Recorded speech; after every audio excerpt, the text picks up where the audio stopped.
शांति नहीं मिलती। उसके आगे 56 भोग भी हम रख दें, सब पदार्थ है, किसी पदार्थ की कमी नहीं है, परंतु जीवन में अगर पाप कर्म कर रखा ना तो मन गवा नहीं देता, मन में शांति लगी रहती है। इंद्र कहते हैं देवी तुम सब कुछ ठीक कह रही हो, परंतु मेरे आज मैं इस देवताओं का राजा हूं, मेरे पास किसी चीज की कमी नहीं है, परंतु मेरे मन में शांति नहीं। घर में सब कुछ है, खाने पीने रहने की सारी भौतिक पदार्थ हैं, और घर के अंदर अगर शांति नहीं है तो उसका कारण कौन है? कोई दूसरा नहीं है।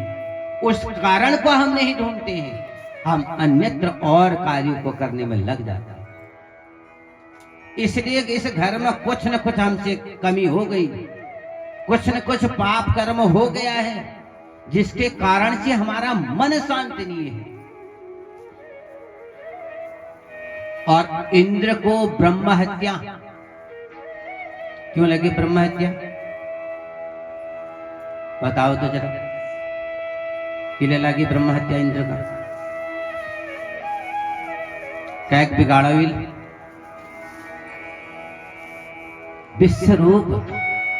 विश्वरूप को गुरु बनाया और उसी को मार दिया। ऐसा कोई भी जीवन में करने वाला व्यक्ति के पास सब कुछ होता है, परंतु पापी व्यक्ति हर हमेशा घबराता है, उसके अंदर एक भय सा बना रहता है। और इंद्र हर हमेशा भयभीत। इंद्रप्रस्थ कहते कहां? दिल्ली। जो दिल्ली वाले हैं सावधान हो जाना, हर हमेशा भयभीत, रात दिन पता ही नहीं है वहां कब रात हो रही है कब दिन हो रहा है। वहां स्त्री पुरुष में कोई भेद नहीं है, रात में आ रही रात में जा रही है, कब किसकी नौकरी चले जाए कोई नहीं जानता है। पूर्व में इंद्रप्रस्थ है उसका नाम, क्योंकि वहां के जो राजा हैं इंद्र, वह हमेशा भयभीत रहते हैं। कोई मानव दानव देव जप तप करे, इंद्र अपने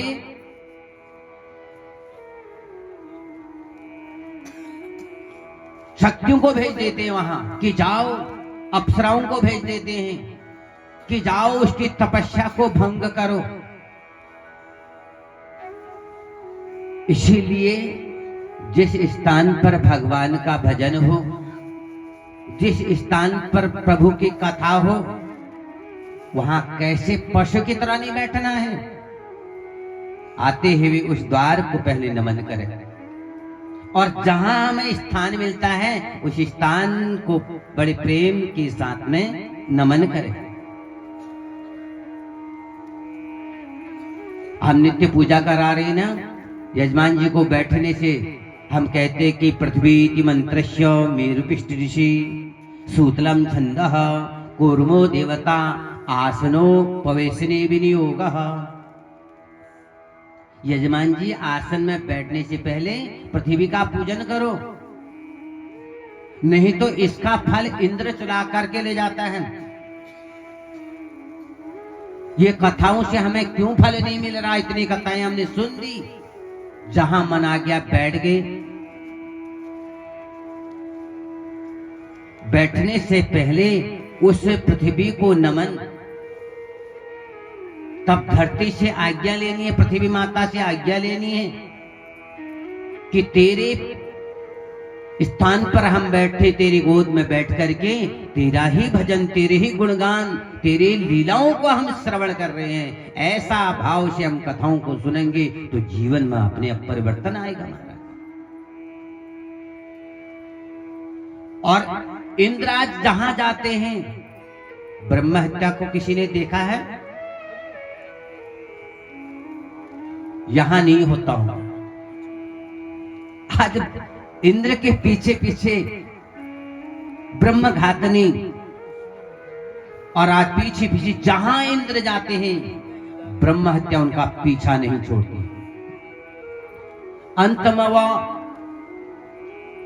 मान सरोवर में 1000 वर्ष तक कमल के दंडे के अंदर प्रविष्ट होकर के वहीं रहे, भगवान का भजन किया वहीं। इधर इंद्राणी बहुत दुखी हो जाती है कि पतिव्रत, उसने तन से मन से पवित्र थी, पति चाहे कैसा भी हो पति तो हो, उसको धर्म में लाने वाली। शादियों में जाते हो ना, यहां नहीं जाते हो, जाते हो अड़ोस पड़ोस में किसी की शादी होती है, अरे बस जोरल हटाओ जरा फर्क में, तो वहां फेरे देखते हो ना, देखते हो कितने फेरे, 7 क्यों होते हैं? कभी पूछा वहां? ये लोकाचार है महाराज, फेरे 4 ही होते, धर्म, अर्थ, काम और मोक्ष। ये लोकाचार है, सप्तपदीकरण है। यहां लोकाचार में देखते देखते परंपरा चल गई। जैसे जयमाला कहीं शास्त्रों में है, टीवी में देखा, आ गया। हमारे यहाँ है कि कोई कपड़ा फट जाता है ना, उसको सिल करके शरीर को ढकना। आज वो चीर के धड़े जैसे कपड़े बाजार में आ रहे हैं, दूसरे दिन हमने वो धारण कर। हमारे यहाँ के संस्कार क्या है महाराज कि 16 श्रृंगार से सज धज करके, जो एक जगदम्बा का स्वरूप है मां का, ऐसा श्रृंगार में कौन रह रहा है?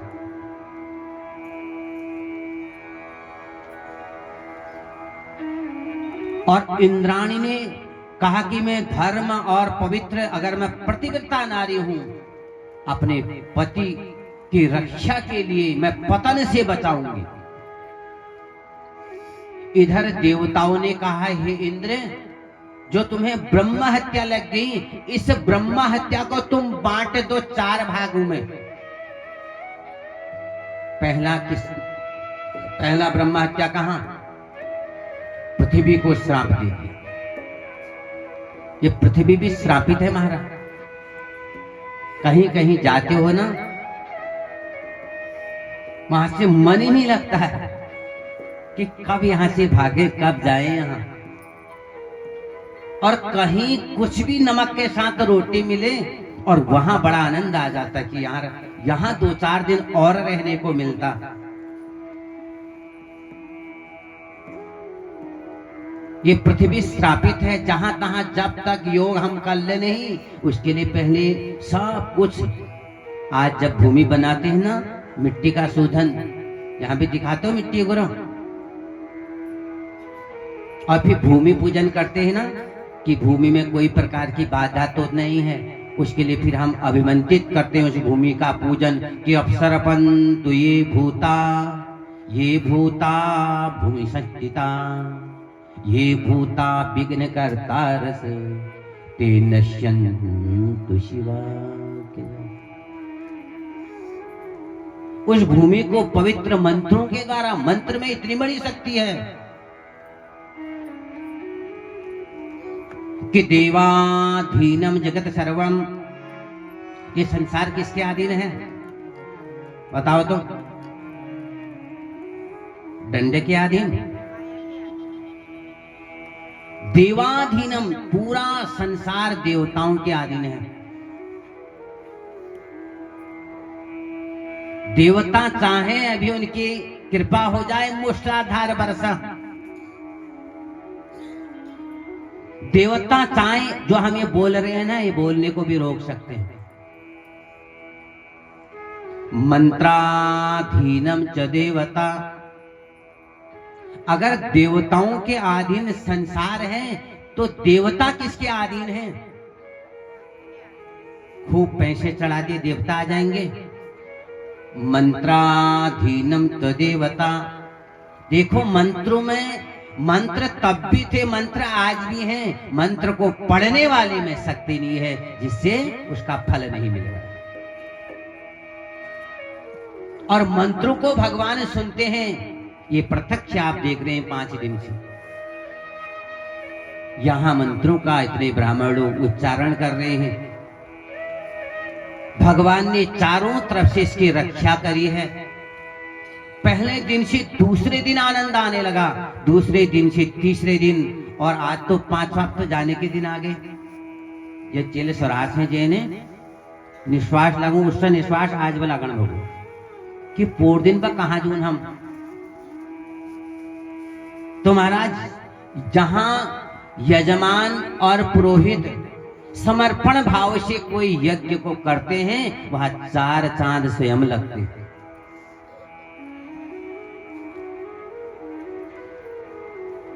देवताओं ने कहा कि इंद्र, पहला भाग तुम पृथ्वी को, पृथ्वी में कहां जाने, कहां योग्य पृथ्वी है, कहां नहीं है, ये गुरुजनों से, संत महात्माओं से इनकी अनुमति लेनी चाहिए, तब वहां पर अपना स्थान बनाना चाहिए। और दूसरा साप दे दिया कि पेड़ को, जो पौधे हैं ना, ये पेड़ हैं, इनको भी श्राप मिला। और तीसरा श्राप दे दिया नदी को, और चौथा श्राप दे दिया माताओं को, जो रजोधर्म है। आज रजोधर्म भी छिपाया जा रहा है हमारा, शहरों में तो पता ही नहीं चल रहा है। ये साक्षात ब्रह्म चांडालिनी का स्वरूप है।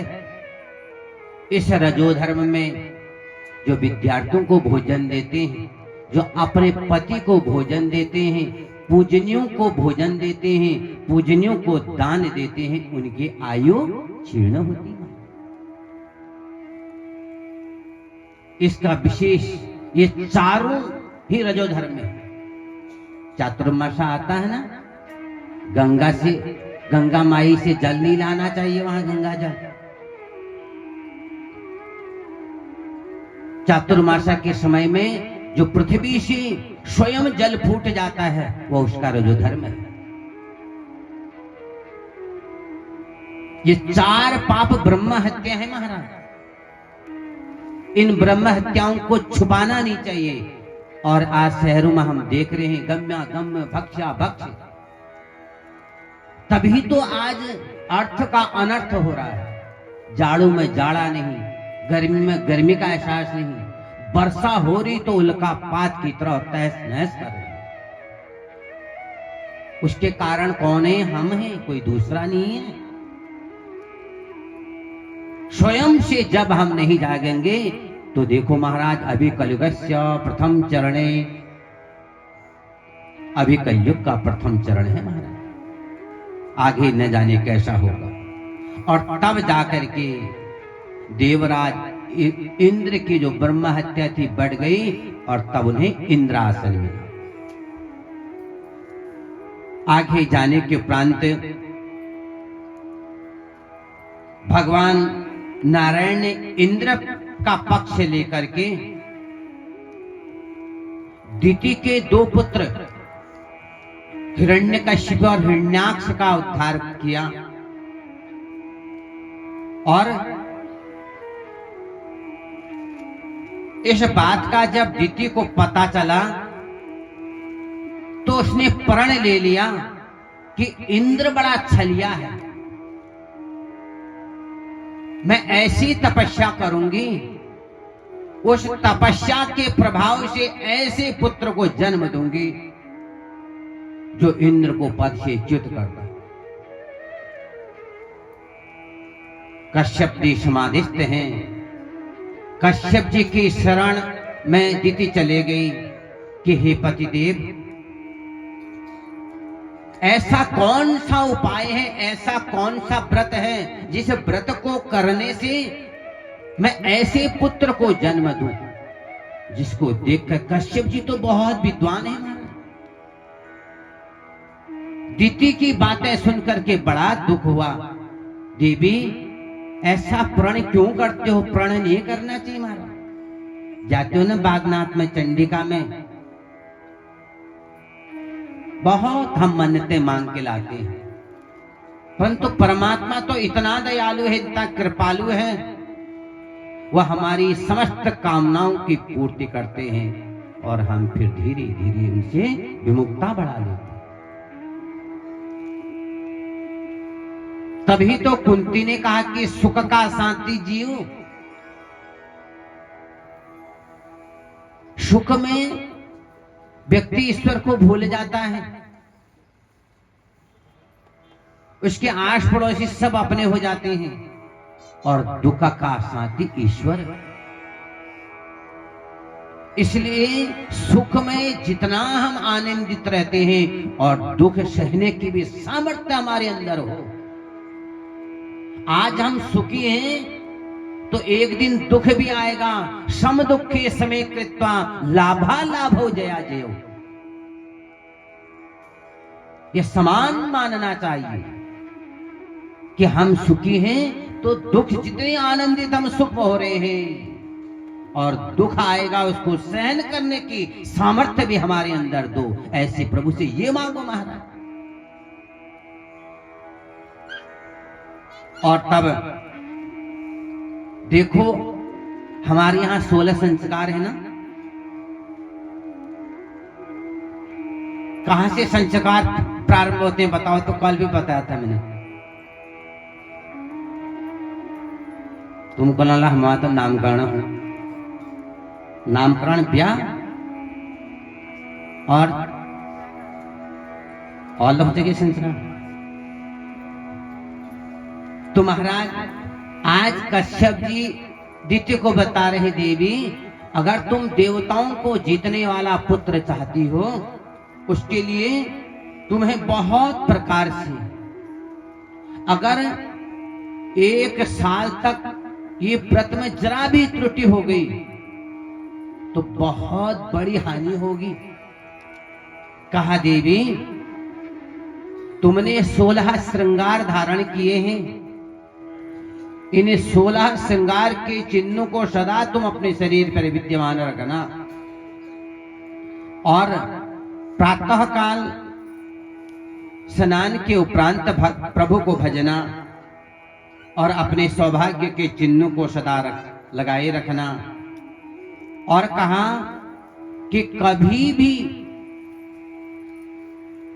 जो है मन सा कर्मणा वाचा, मन में किसी के प्रति बैर भाव, मन में किसी के प्रति दुख, ऐसा कभी भी मन में मत रखना। काम क्रोध लोभ मोह मद सब परमात्मा को अर्पण कर देने, और हर हमेशा अपनी पति की सेवा। आदित्य ने कश्यप जी की जो जो बातें थी ध्यानस्थ होकर के सुन करके उनका अनुसरण करने लगे।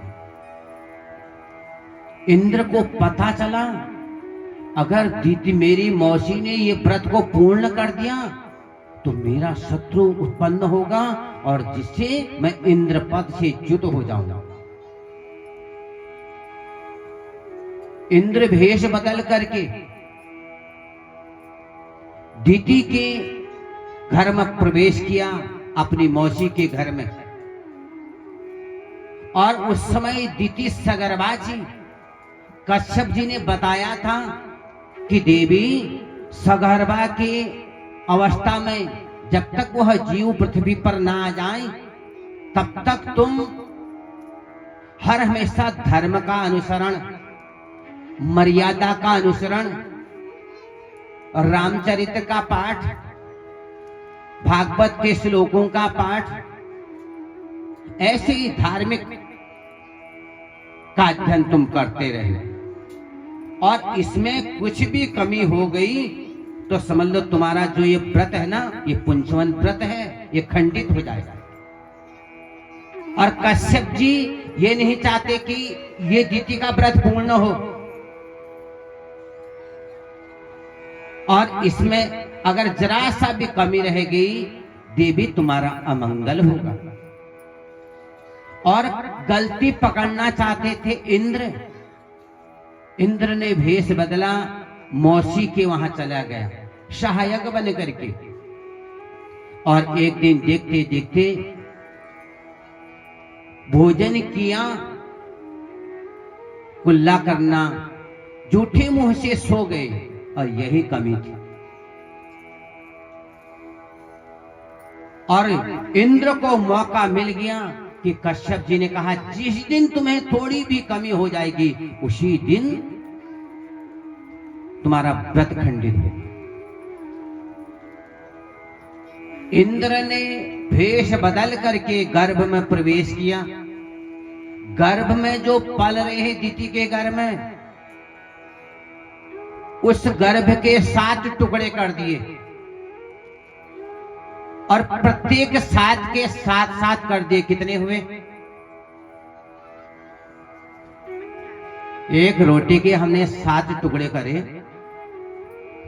और प्रत्येक 7 के 7 कर दिए। 49। तो महाराज ये इंद्र के मौसेरे भाई हैं। कहा कि हे भाई, हमें तुम क्यों मार रहे हो? और ये 49 ये सोमपाई, ये मर्दगण कहलाए, ये जन्म होते ही चले गए। और जिससे आज इंद्र बड़े आनंदित हो गए। इधर नारद जी बता रहे हैं कि युधिष्ठिर ने कहा कि राजर्षि यज्ञ में शिशुपाल को देखते देखते भगवान कृष्ण में समा गए। और युधिष्ठिर जी ने नारद जी को कहा कि इस रहस्य को सुनने को कहा कि जब ब्रह्मा जी के पुत्र सनकादि 7 द्वार पार करके भगवान से मिलने के लिए जा रहे थे, मार्ग में उनको रोक दिया था। किसने? ये कथा वहां परसों आ गई थी। ये कथा ये भक्तों की परीक्षा लेने के लिए अधूरी कथा वहां, इसका आज समापन यहां। कि भक्त कितने जिज्ञासु पिपासु हैं, कैसे कथा सुन रहे। आए दिन या दर्शन जी हैं आया, दोहर दिन पे यहाँ चिखोणी नहीं आया तो कशी आलू फिर जड़ टुक फिर पहले बैठे बतूम पड़ल तुमको। अमी पढ़ते जो तुम कहला के कोणी जाए, कान लगा रखो, बस सुन लियो। बोले कृष्ण कन्हैया लाल की। तो महाराज जब सनकादि भगवान को मिलने के लिए 7 द्वार पार कर लिए, तो भगवान के मुख्य पार्षद है कौन? जय और विजय ने उनको रोक दिया। ऐसे समय में सनकादि ने श्राप दे दिया, अरे जाओ, तुम्हारा पाप योनि में तुम्हारा जन्म हो। और वही आज जब भगवान से प्रार्थना करी, भगवान ने कहा कि ब्राह्मणों का श्राप मैं सब करने को सामर्थ्यवान हूं, परंतु ब्राह्मणों का श्राप, इसलिए जब यह श्राप तक तुम्हें पाप योनि में जन्म लेना पड़ेगा। और पहले तुम्हारे 3 जन्म होंगे। पहले जन्म में तुम द्वितीय के पुत्र बनकर के हिरण्यकश्यप हिरण्याक्ष, और भगवान के द्वारा तुम्हारा उद्धार होगा। दूसरे जन्म में तुम विश्रवा मुनि के द्वारा कैकेसी के गर्भ में रावण और कुंभकर्ण, और तीसरे जन्म में युधिष्ठिर की मौसी के पुत्र बनकर के शिशुपाल और दंतवक्त्र। और तुम्हारा स्पर्श होते ही मैं अवतार लूंगा तुम्हारे लिए, और तुम्हारा स्पर्श होते ही तुम्हारा उद्धार होगा। आप लोगों ने कल कथा सुनी ना, जब बराहा अवतार हुआ, हिरण्याक्ष का वध कर दिया, तो हिरण्यकश्यपु तब से भगवान के साथ शत्रुता पाल ली। घर में आए, अपनी माता और अपने भाई की पत्नी को समझाया, कहा देखो जिसकी मृत्यु है उसका जन्म भी निश्चित है।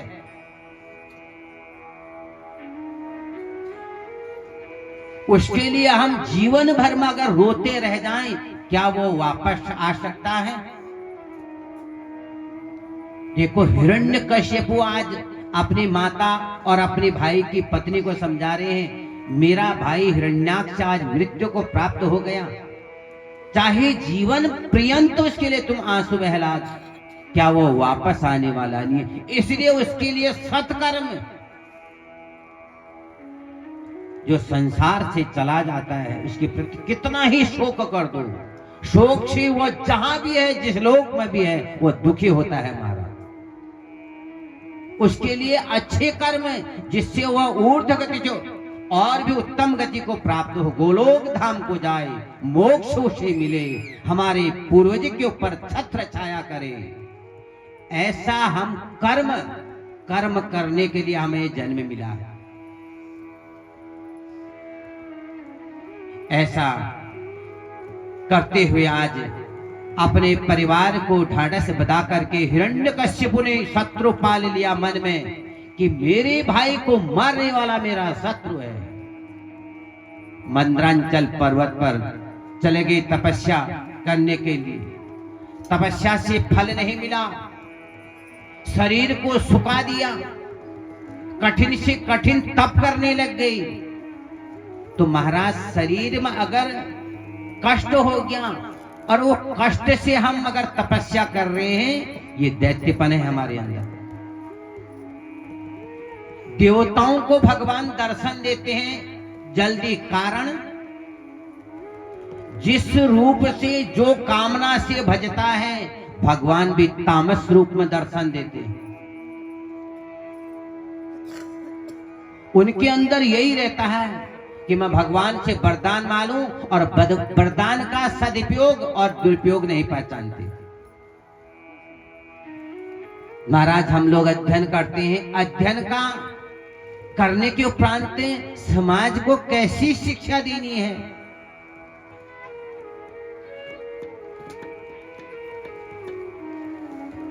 और उस समाज जिसमें सबकी भलाई हो, वह है ज्ञान।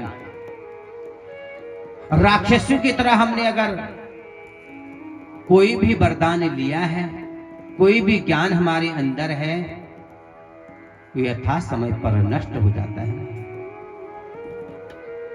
और देखते देखते आप तपस्या करने के लिए चले गए, और जब हिरण्यकश्यपु तपस्या के लिए गए तो दैत्यों को मौका मिल गया, असुर पर विजय प्राप्त कर दी। इंद्र ने हिरण्यकश्यप की पत्नी कयादु को बंदी बना लिया, और उस समय कयादु सगर्भवती थी।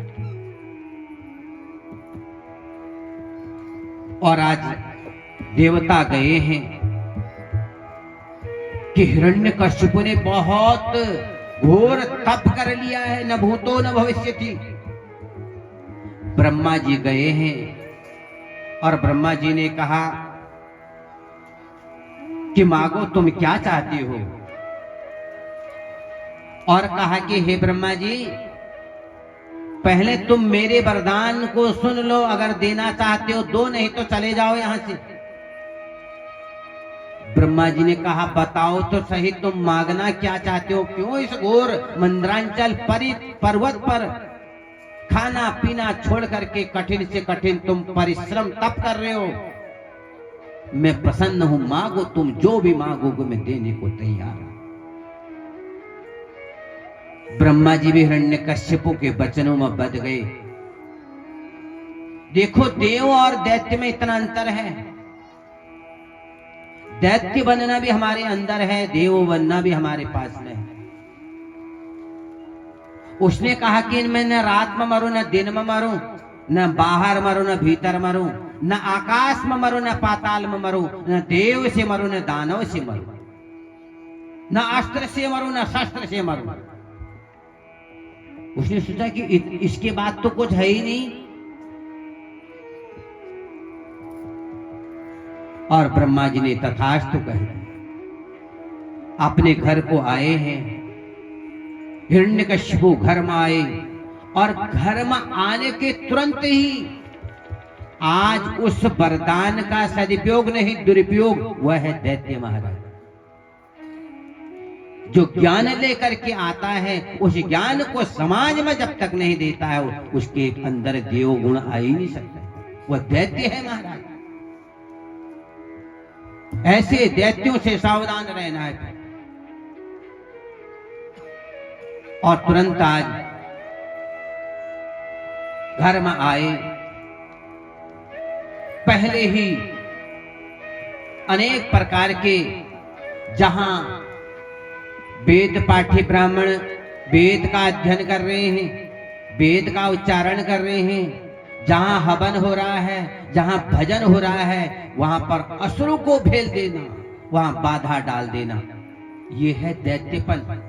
बहुत से लोग होते ना कि यज्ञ से क्या फल मिलता है, क्यों यज्ञ करना चाहिए, कई तर्क कुतर्क करते रहते हैं। तो महाराज वो देव उसमें गुण है ही नहीं, वो दैत्य गुण है उसके अंदर, उनसे सावधान रहना है जीवन में। और तुरंत ही आज देखते देखते हिरण्य कश्यपु ने घर पर आए, शुक्राचार्य आनंदित हो गए कि मेरा शिष्य आज ब्रह्मा जी से वरदान मांग करके लाए हैं और असुरों का राजा बना दिया। और राजा बनाने के उपरांत उनके 4 पुत्र हैं, प्रहलाद आदि। शुक्राचार्य से कहा कि मेरे पुत्रों को ऐसा तुम पाठ पढ़ाओ जिससे वह समझे कि हिरण्यकशिप ही तीनों लोगों के नाथ हैं। अब रोज पुत्र जाते थे पढ़ने के लिए, 3 पुत्रों से पूछा जाता था कि पुत्र तुमने आज कौन सा पाठ पढ़ाया गया, कौन सा सब्जेक्ट तुम्हें गुरु ने आज गुरुकुल में पढ़ाया। जिस प्रकार से सांसारिक मानव अपने पुत्रों से पूछते हैं ना, विद्यालय में आज कौन सा पाठ पढ़ाया गया, तुम्हें आ रहा है नहीं आ रहा है, ये प्रत्येक माता पिता का कर्तव्य है बालकों या बालिका से पूछने का। उससे एक भय तो बना रहेगा बच्चे के जीवन में, वो बच्चे का जीवन सफल होगा। और देखते देखते जब प्रहलाद जी की बारी आई, बेटा तुम मौन क्यों हो, सुना तुम्हारे भाइयों ने कहा कि तीनों लोगों का नाथ मैं हूं, संसार में मेरे बराबर कोई नहीं है। बेटा तुमको आज तुम्हारे गुरु शुक्राचार्य ने क्या पढ़ाया। देखो, एक माँ के 4 पुत्र हैं, एक माँ के 2 पुत्र हैं, एक पुत्र देव बन जाता है, एक पुत्र दैत्य बन जाता है। इसका कारण कौन है। देखो प्रहलाद जी अपने पिताजी को बता रहे, पिताजी आज मैंने गुरुकुल में क्या पढ़ा कि श्रवणम कीर्तनम विष्णु स्मरणम पाद सेवनम अर्चनम वंदनम दास्यम सख्य आत्मनिवेदनम। हे पिताजी, श्रवणम पहली भक्ति है, श्रवण। पिताजी भगवान के लीलाओं को खूब कानों श्रुति कहते ना, वेद को, ये कानों के द्वारा ये शब्द ही ब्रह्म है, ये कानों के द्वारा ये शब्द ब्रह्म हृदय में प्रवेश करता है और हृदय में उसी का टिकता है जो इसका कीर्तन करता है। श्रवणम कीर्तनम यस्य, जो शब्द यहां से निकल रहे हैं इन शब्दों को अपने हृदय तक धारण कर और फिर उठते जाते सोते खाते पीते इसका कीर्तन करें, इसका मनन करें, इसका स्मरण बार बार जब भूलते हैं, भूल भी हो जाती है, तो फिर इसका स्मरण करें, इसका स्मरण करें। और तब जब इसका स्मरण पाद सेवन और कीर्तन श्रवण हो जाता है, और तब अर्चनम वंदनम दास्यम, फिर उसकी अर्चना पूजा कैसे की जाती है। यहाँ 16 प्रकार से पूजा होती है प्रत्येक भगवान की। अब यजमान जी से सुबह कह रहे हैं कि लक्ष्मी नारायण भगवान का ध्यान करो, उनका आवाहन करो, उनको बैठने के लिए आसन दो। अब जब वो बैठ गए हैं उनके चरणों को धोवो। पाद्यार्थे जलम समर्पयामि, हस्तयोः अर्घ्यम समर्पयामि, मुखे आचमनीयम जलम समर्पयामि। फिर सुंदर भगवान का अभिषेक करो जो नित्य हमारे यजमान जी कर रहे हैं। दूध से लक्ष्मी नारायण का, राधा कृष्ण का, दही से, घी से, शहद से, शक्कर से, और उसके उपरांत महाअभिषेक और इतने चीजों से स्नान बनने के उपरांत वह क्या बन जाता है? चरणामृत।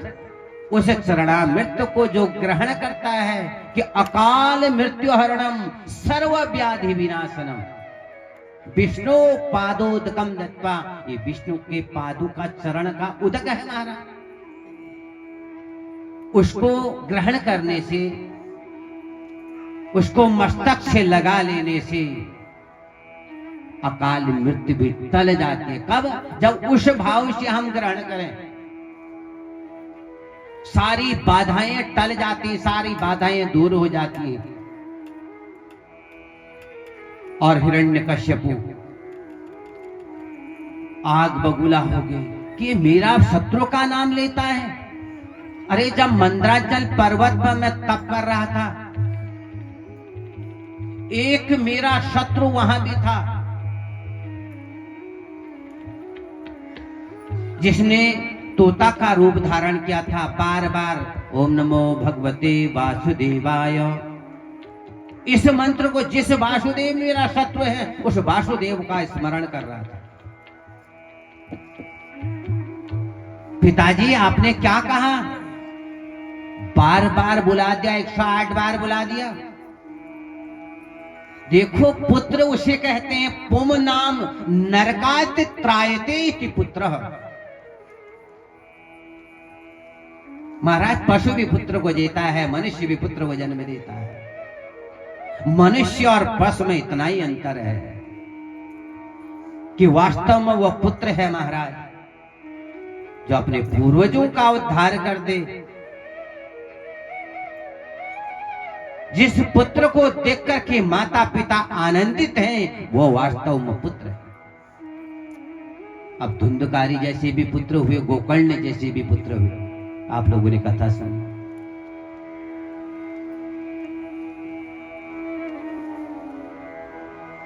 और आज हिरण्यकश्यप बहुत गुस्सा हो गए हैं प्रहलाद जी पर। और इधर जन्मे परीक्षित ने प्रश्न किया कि गुरुदेव, एक दैत्य के घर में देव कैसे आ गया, उसमें देव गुण कैसे आ गए, यह बताने की कृपा का। कहा कि राजन तुमने बहुत अच्छा प्रश्न किया। जब हिरण्यकश्यप मंदांचल पर्वत पर गए थे तो इंद्र ने हिरण्यकश्यप की पत्नी जो कयादु थी, उसमें सगर्भा थी, उसका हरण करके अपने राज्य पर ले आया। और वो धर्मात्मा थी, दैत्य कुल में जन्म जरूर लिया था। गर्भ में प्रहलाद जी पल रहे हैं और सगर्भावस्था में एक माँ और एक पिता का कैसा चाल चलन, खान पान, रहन सहन कैसा होना चाहिए, उसका प्रभाव जीव पर पड़ता। पल रहा है जो गर्भ में जीव, उसमें उसका प्रभाव पड़ता है। प्रहलाद जी गर्भ में पल रहे थे, नारद जी आए और कयादु को अनेक प्रकार का ज्ञान दिया है। कहा देवी मैं तुम्हें ये मंत्र देता हूं, इस मंत्र का तुम भजन करना। ओम नमो भगवते वासुदेवाय, ये द्वादशाक्षर मंत्र का अनेक कथाएं सुनाई। और सगर्भा को हर हमेशा धार्मिक कथाएं सुननी चाहिए। उसका प्रभाव आने वाले जीव पर पड़ता है, जिसके कारण से अपने कुल का वो उद्धार कर देता है। और देखते देखते नारद जी अदृश्य हुए, कयादु ने जन्म दिया और सारे गर्भ में सुन रहे हैं वो बालक प्रहलाद जी श्रवण कर रहे हैं। और हिरण्यकश्यप ने सोचा ये मेरा पुत्र नहीं। देवी भागवत में आता है ना, पुत्र भी शत्रु बन करके आता है। अगर पूर्व जन्म में हमने कहीं किसी के साथ शत्रुता निभाई होगी, इस जन्म में वह शत्रु बन करके हमारा साथ नहीं। पूर्व जन्म हमने किसी का ऋण चुकाना छोड़ दिया, वहां पर नहीं दिया, तो इस जन्म में पुत्र ऋणी बना करके रख देता है। ये सब पूर्व जन्म का है। हिरण्यकश्यपु ने आज मारने के कई उपाय, जिसकी रक्षा परमात्मा करता है उसका बाल बांका कोई भी नहीं कर सकता। और आज कहां पहाड़ों से फेंका गया, परंतु प्रहलाद जी आज भगवान का ही आराधन, उस मंत्र को ही अपने युवा पर। और एक दिन दैत्य बालकों को समझा रहे हैं कि ये जीवन व्यर्थ है जब तक प्रभु की प्रीति न मिल जाए, प्रभु का मिलन जब तक न हो जाए। हे दैत्य बालकों, ये जीवन व्यर्थ है। हिरण्यकश्यपु दूसरे दिन तीसरे दिन ऐसे कई वर्षों तक पूछते रहे, कौन है तुम्हारा? हिरण्यकश्यपु सोचते हैं कि मैं ईश्वर हूं, तीनों लोकों का नाथ मैं हूं। प्रहलाद जी कहते हैं, पिताजी ये आप नहीं, आपका अहम भाव बोल रहा है। सबके परम पिता तो वह हैं, आपको भी उनकी शरण में जाना चाहिए। अरे तू मेरा पुत्र नहीं, तू शत्रु है, और शत्रु को तुरंत जो शत्रु का नाम लेता है उसको मार डालना चाहिए। और तुरंत तलवार उठाई है। कहां है तेरा भगवान? कहा कि मेरा भगवान तो सर्वत्र है। कहा इस खंबे में भी तेरा भगवान है? कहा मेरा भगवान इस खंबे में भी है। और एक प्रहार हिरण्यकश्यपु ने खंबे में किया है, और नरसिंह भगवान खंबे से भक्त की रक्षा के लिए प्रकट हो गए। बोले नरसिंह भगवान की जय हो। आज बैसाख शुक्ल पक्ष की चतुर्दशी के दिन काष्ठ मंथन से मेरे नारायण आज नरसिंह भगवान ने अपने भक्त की रक्षा के लिए, भक्त के वचन को सत्य करने के लिए आज अपना शरीर ही बदल दिया। हमारे अंदर ऐसी भक्ति हो कि मेरा प्रभु भक्त के वचनों को पूर्ण करने के लिए अपना रूप ही परिवर्तन करे। और तुरंत हिरण्यकश्यपु को पकड़ा है। हे हिरण्यकश्यपु, ब्रह्मा जी के वरदानों को याद करो। क्या मांगा था तुमने? न स्त्री से, न पुरुष से, न देव से, न दानव से, न बाहर न भीतर, न आकाश में, न पाताल में, न धरती में। और कहां रखा? अपने जंगाओं में। और कहां? दिल्ली में। इसीलिए दिल्ली का उल्लंघन नहीं करना चाहिए। बाहर जाओ दिल्ली को नमन करते हुए, अंदर आओ दिल्ली को नमन करते हुए। सीना तान के अगर गए तो घर जाकर के फिर हिरण्यकश्यप का जैसा क्रोध बढ़ता है। आज तो मनुष्य अपने लंबाई के अनुसार से चौखट बना रहा है। जो पुराने गांव है ना, उन गांवों में कुछ घर ऐसे होंगे जिस घर का चौखट बिल्कुल झुक करके जाना पड़ता है, 5 फुट भी नहीं होता है। क्यों बनाया होगा ऐसे ऋषि ने वैसे घर? महाराज, वह घर का मुख्य द्वार है। उस मुख्य द्वार में जितने भी हम बाहर से अलाए बलाए ला रहे हैं, आवेश ला रहे हैं, वह दिल्ली में नमन करते हुए अंदर प्रवेश ना करें। वहां नरसिंह भगवान प्रत्येक द्वार पर बैठे रहते हैं। अगर सीना तान के गए तो हिरण्यकश्यप बनते हैं। फिर अगर दिल्ली को नमन, पहले से दिल्ली लिपी जाती, याद है किसी को? थैली का लीपन, जौ के दाने, पुष्प, तप, देली का उल्लंघन। पुराने बुजुर्ग आज कौन मिट्टी में हाथ लगा रहा है, कौन गोबर में हाथ लगा रहा है? अमावस्या के दिन, संक्रांत के दिन, कोई त्योहार के दिन देली का लीपन, उसको नमन, और तब जाकर के देली पूज करके अंदर जाते थे। और हिरण्य कश्यपु को नरसिंह भगवान ने देली पर अपने जंगाओं में रखा। हे हिरण्य कश्यपु, तुमने कौन सा वरदान मांग रखा?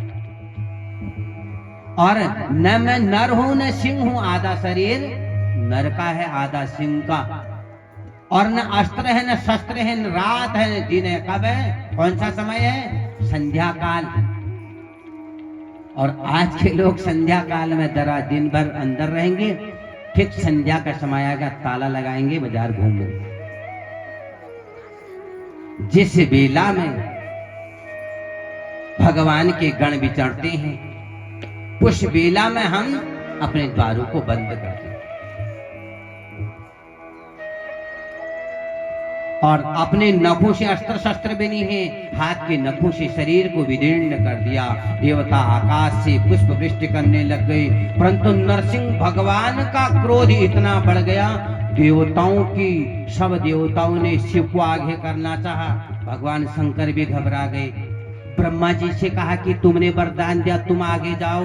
ब्रह्मा जी भी घर पर आ गए, सब लक्ष्मी के पास में गए। तुम्हारे पति हैं, अरे तुम्हारे लिए तो शांत हो जाएंगे। लक्ष्मी ने कहा, मैं ऐसे भयभीत के आगे नहीं जाता। सबकी दृष्टि पहुंची प्रहलाद जी की। हे प्रहलाद जी, तुम्हारे लिए भगवान ने ये नरसिंह का रूप धारण किया है और आप ही उनका क्रोध को शांत कर सकते हैं। आइए, जिस प्रकार से नरसिंह भगवान को शांत करने के लिए प्रहलाद जी ने अपने भावों को इनको चरणों में रखा है, आइए एक क्षण हमारे जीवन में भी ऐसे आवेश ना आए, ऐसा हिरण्य कश्यपु को जैसा मन ना बने, जिसके कारण से ऐसा कभी आवेश आए भी अपने ऐसे आवेश को प्रभु के चरणों में हम समर्थ करने की हमें शक्ति मिले। बोले आनंद कंद भगवान की, कृष्ण कन्हैया लाल की जय हो। मिलता है सच्चा सुख केवल, मिलता है सच्चा सुख केवल, भगवान तुम्हारे चरणों में, भगवान तुम्हारे चरणों में, भगवान तुम्हारे चरणों में, भगवान तुम्हारे चरणों में, भगवान तुम्हारे चरणों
रहे ध्यान तुम्हारे चरणों में, रहे ध्यान तुम्हारे चरणों में। मिलता है सच्चा सुख केवल भगवान तुम्हारे चरणों।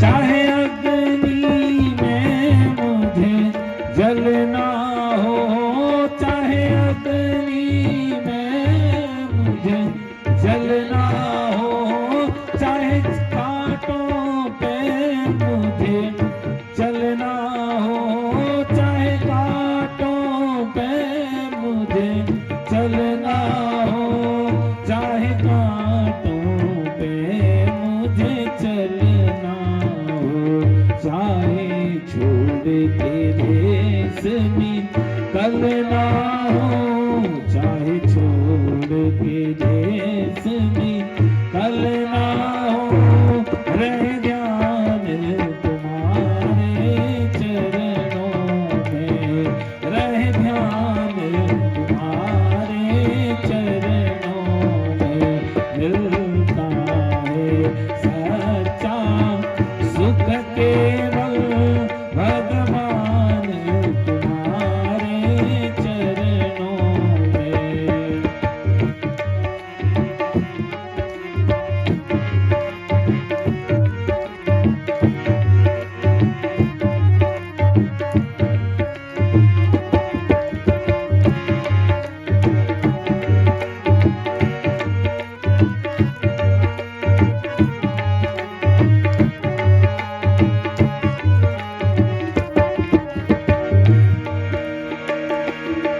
चाहे संकट में मुझे घेरा हो, चाहे संकट में मुझे घेरा हो, चाहे चारों ओर अंधेरा हो, चाहे चारों ओर अंधेरा हो, चाहे चारों ओर अंधेरा हो, चाहे चारों ओर अंधेरा हो, पर मन नहीं डगमग मेरा हो, पर मन नहीं डगमग मेरा हो, रहे ध्यान तुम्हारे चरणों में, रहे ध्यान तुम्हारे चरणों में। मिलता है सच्चा सुख केवल भगवान तुम्हारे चरणों में। जिव्या पर तेरा नाम रहे, जिव्या पर तेरा नाम रहे, तेरा ध्यान सुबह शाम रहे, तेरा ध्यान सुबह शाम रहे, तेरा ध्यान सुबह शाम रहे, तेरा ध्यान सुबह शाम रहे। तेरी यादों में आठों याम रहे, तेरी यादों में आठों याम रहे, रहे ध्यान तुम्हारे चरणों में, रहे ध्यान तुम्हारे चरणों में। मिलता है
की जय हो। या जोरल कर दियो महाराज आ तो खेबे ना भरती जी की हम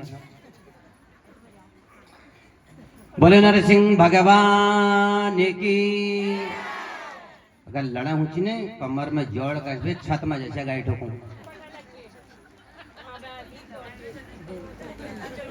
बोले कृष्ण कन्हैया लाल की।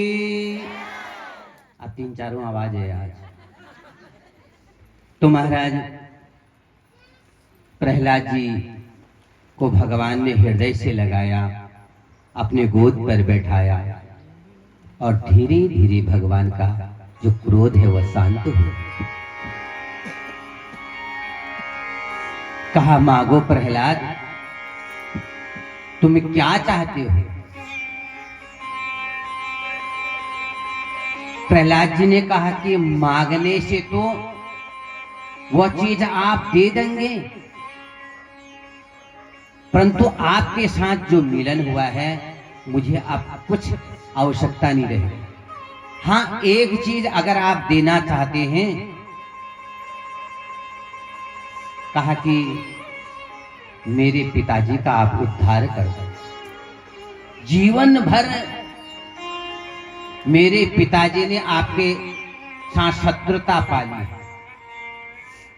भगवान गदगद हो गए, हृदय से लगाया, हे प्रहलाद, अरे तुम्हारे पिता के कुल में तुम जैसे पुत्रों ने अपने पिता का उद्धार कर दिया है। और तुम्हारे पिता का स्पर्श मुझसे हो गया है।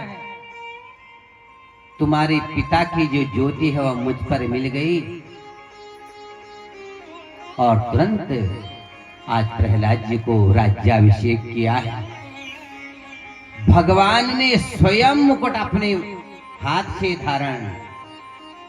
ऐसा प्रभु हमें भी आशीर्वाद देने के लिए आ जाएं, उसका कुल अपने आप ही पवित्र हो जाता है। आगे सुखदेव महाराज जी कहते हैं कि राजन, जब दैत्य लोग फल फूल रहे हैं और देवता श्रीहीन हो रहे हैं, हे राजन, दुर्वासा ऋषि का श्राप,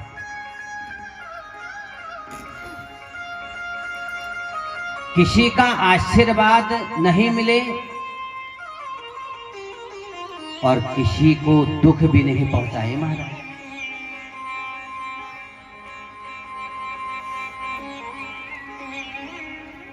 वही अगर हम किसी को दुख पहुंचाते हैं, वह दुख ही हमारे लिए श्राप बन जाता है। दुर्वासा ऋषि ने देवताओं को श्राप दे दिया, जाओ तुम श्रीहीन हो जाओ। दैत्यों को मौका मिला, स्वर्ग पर चढ़ाई कर दी। समस्त देवता भयभीत होकर के ब्रह्मा जी की शरण में गए हैं। ब्रह्मा जी ने अपने आराध्य नारायण को वेद के द्वारा स्तुति की है कि सहस्रशीरिखा पुरुषा सहस्राक्ष सहस्रपात सभूमिगुं सर्वदष्टत्वां तटिस्तदसांगुलम। वेद के मंत्र, ब्रह्मा जी के मुख में वेद हैं और वेद के द्वारा भगवान की स्तुति की है। जिस स्तुति के द्वारा भगवान नारायण प्रसन्न हो गए, हे ब्रह्मा जी, आज ये देवताओं को लेकर के तुम इतने दुखी क्यों हो? और समस्त बात बताई कि आज हम श्रीहीन हो गए। स्वर्ग पर दैत्यों ने आक्रमण कर दिया है। हम कंदराओं गुफाओं में आज भागना पड़ रहा है। और उसी समय कहा कि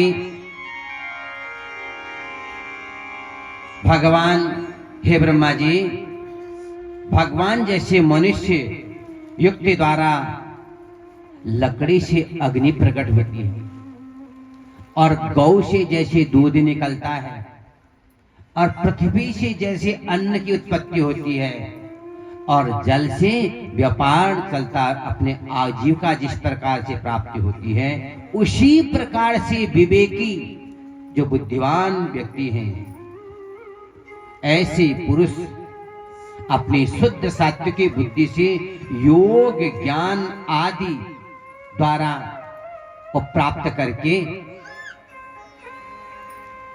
और तब वह सुखी शांत हो जाता है। भगवान ने ऐसी गंभीर वाणी बोली है। और हे ब्रह्मा जी, हे शंकर जी, देवताओं, तुम लोग मेरी सलाह से इस समय असुर पर काल की कृपा दृष्टि है और तुम श्रापित हो, और इसलिए पहले तुम क्षीर सागर में सब तरह से जितने भी हमारे वनों में जड़ी बूटियां हैं, आज हम नहीं पहचानते। हमसे तो पशु अच्छे हैं महाराज। पशु भी कोई जड़ी बूटी को लेता है ना, पहले घ्राण शक्ति सूंघता है उसको कि मेरे खाने योग्य है या नहीं। मनुष्य ये भी भूल चुका है। इन कंदराओं में, इन गुफाओं में बहुत प्रकार से महाराज, एक बिल्ली, एक कुत्ता कुछ विषैले पदार्थ खा देता है ना,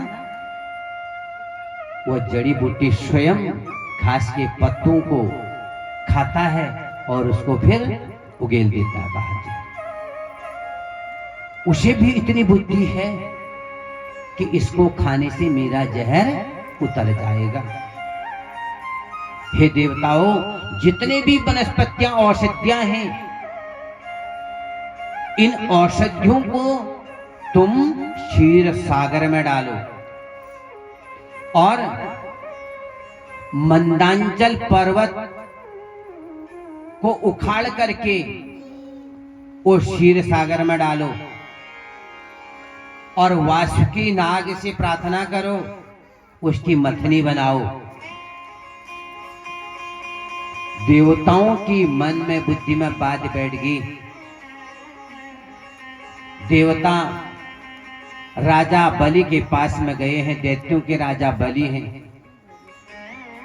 कहा कि हमारा तुम्हारा रोज ये लड़ाई हो रही है, इसलिए हम एक युक्ति के द्वारा समुद्र मंथन करें और मंथन से जो अमृत निकलेगा उसमें तुम्हारा और हमारा अधिकार होगा। हम बराबर मात्रा में बांट लें।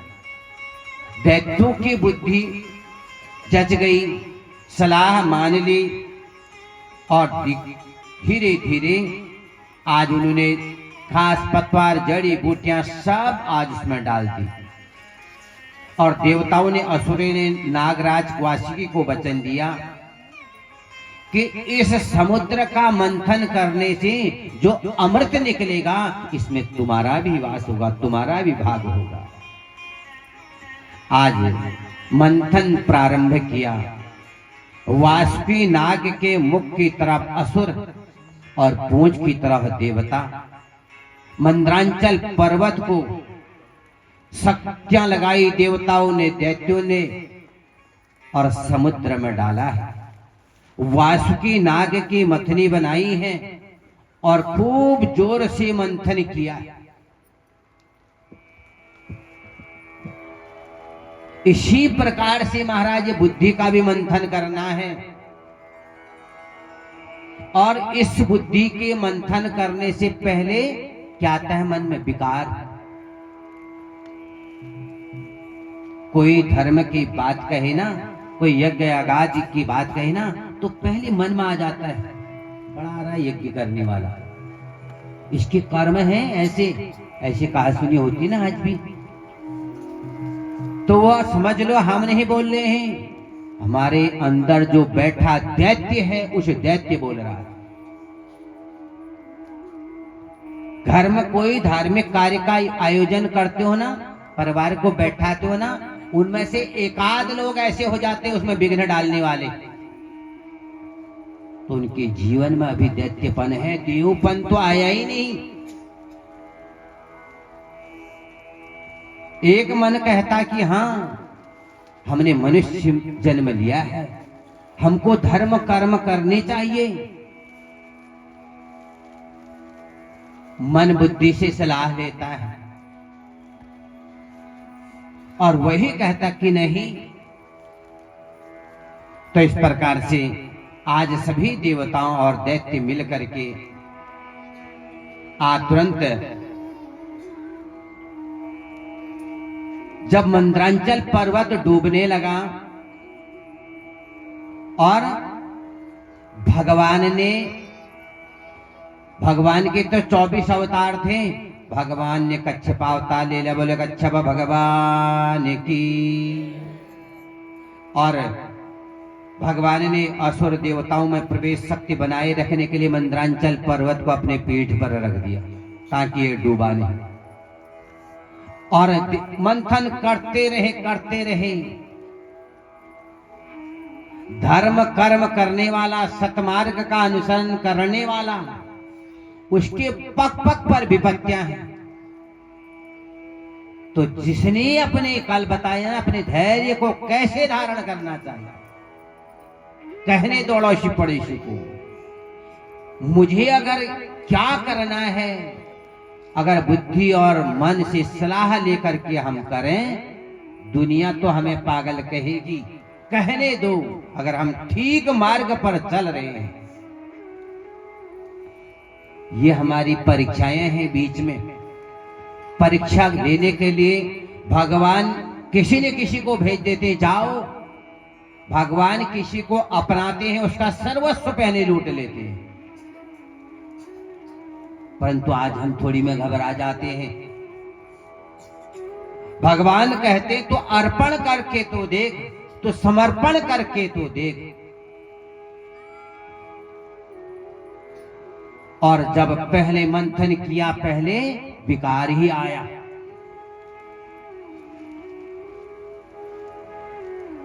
जहर। तो उस जहर को कहां, जब जहर फैलने लगा मंथन करते हुए, देवता भी घबरा गए, दैत्य भी घबरा गए और सब महादेव को पुकारने लग गए। देव देव महादेव रक्षमाम परमेश्वरा। हे महादेव, हमारी रक्षा करो, हमारी रक्षा करो। ये विष फैलते जा रहा है, हमारी चेतना जा रही है। भगवान ने अपने भक्त की रक्षा करने के लिए उस विष को, उस जहर को अंजलि में धारण किया और उसका पान कर गए। अन्य को पीने थे, पार्वती ने हाथ पकड़ दिया और वो कुछ बूंदें धरती पर गिर गई। उससे विषाक्त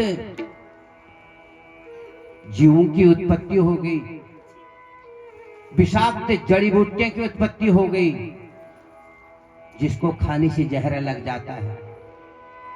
सर्प आदि बिच्छू जिसको काटने से जहर लग जाता है। ऐसे जीवधारी, ऐसे जड़ी बूटियां भी हैं जिसको खाने से जहर शरीर पर लग जाता है। और भगवान ने उसको पेट में धारण नहीं किया, कंठ तक ही धारण किया और भगवान का नाम पड़ गया। बोले नीलकंठ भगवान की। तो पेट में क्यों नहीं रखा होगा, कंठ में ही क्यों रखा? इस पर भी विचार करना चाहिए।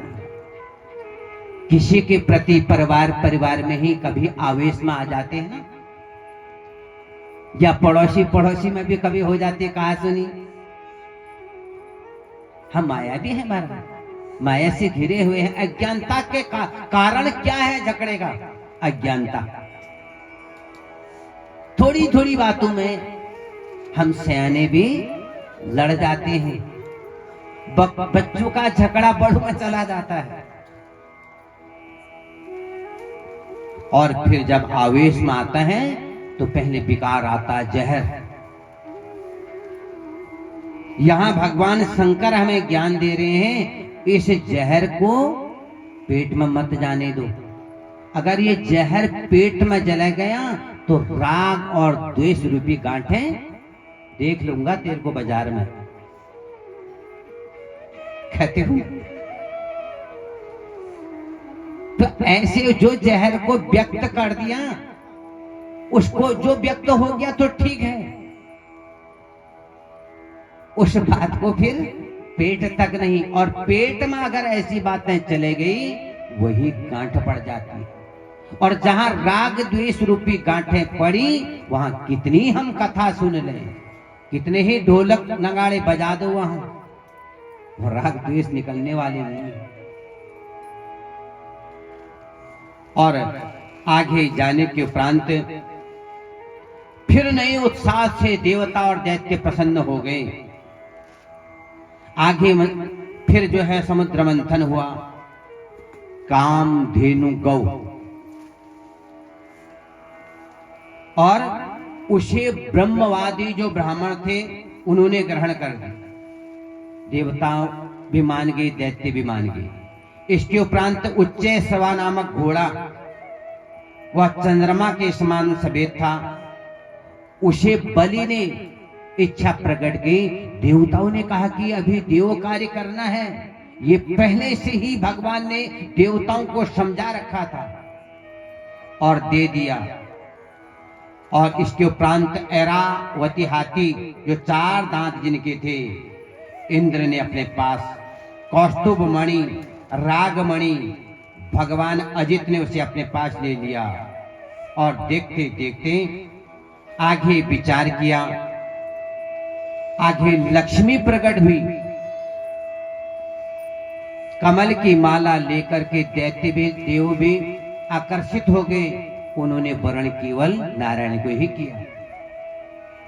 इसके उपरांत समुद्र मंथन में एक कन्या वारुणी देवी प्रकट हुई, अनुमति से दैत्यों ने ले लिया।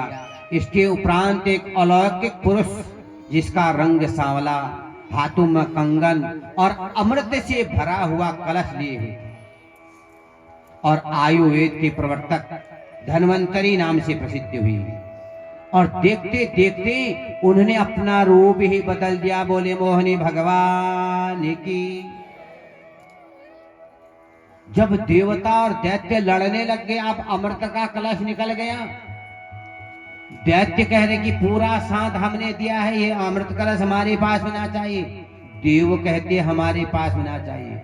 उनके ऐसे युद्ध को देखते हुए भगवान तो अनेक रूपों को धारण करने वाले, भगवान ने मोहिनी का रूप धारण किया।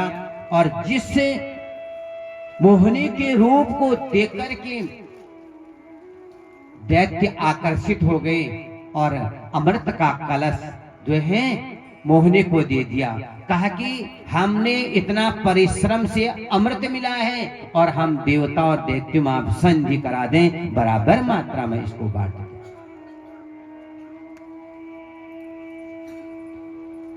और तब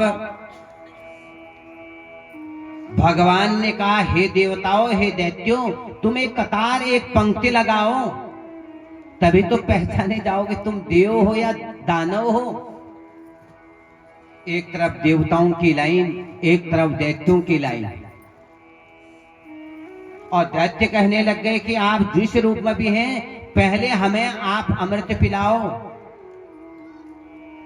तो भगवान की माया से कौन बच सका? भगवान ने कहा ना, ऊपर का पतला पतला है। मलाई कोई आता ना मेहमान, मलाई साइड करते हो ना, पतला पतला दे दो इसको, गाढ़ा गाढ़ा हम पिएंगे। कहा ऊपर का पतला पतला है अमृत, और इसलिए इनको देवताओं को दे देता हूं, और नीचे का गाढ़ा गाढ़ा अमृत निकलेगा ना, उसे तुम्हें पिया। देवता दैत्यों के मन में बात बैठ गई। ये है भगवान की माया, विष्णुर माया सम्मोहितम जगत। ये भगवान विष्णु की माया है, पूरी जगत को अपने मोह में डाल रखा है।